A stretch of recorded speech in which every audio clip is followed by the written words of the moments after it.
Michael Anthony, the legendary bassist of Van Halen, took to social media to commemorate the 39th anniversary of 5150, the band's groundbreaking first album with Sammy Hagar as frontman.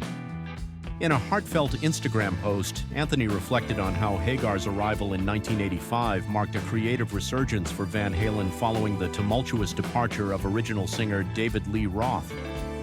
39 years ago today, we unleashed 5150, our first studio album featuring Sammy on lead vocals.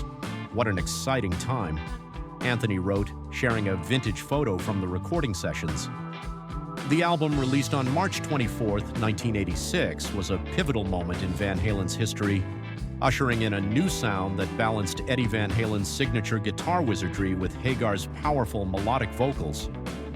Anthony described the period as both challenging and exhilarating. 5150, what a time, he continued.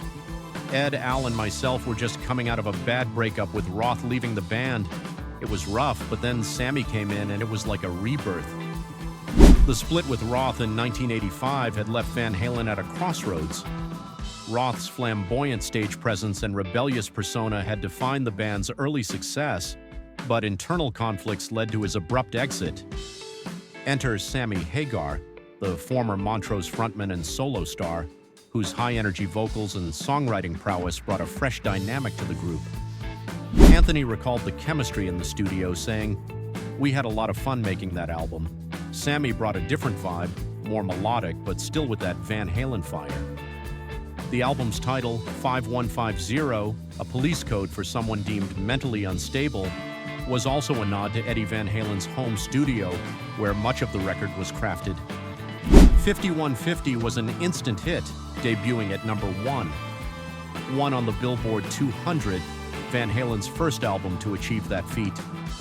Tracks like Why Can't This Be Love, Dreams, and Best of Both Worlds became radio staples, showcasing a more polished yet still hard-hitting sound.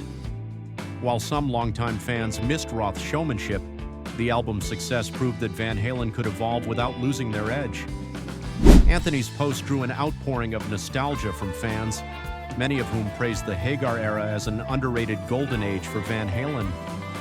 5150 was the album that got me into Van Halen, one fan commented. Sammy brought something special. Those songs still hold up today. Others shared personal memories of seeing the band live during the 5150 tour, which featured elaborate stage setups and electrifying performances. Despite the success, tensions would later arise within the band.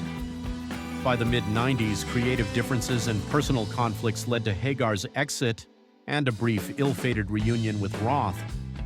Anthony himself departed in the early 2000s amid disputes with the Van Halen brothers. Yet the music from the 5150 era remains a testament to the band's resilience and adaptability.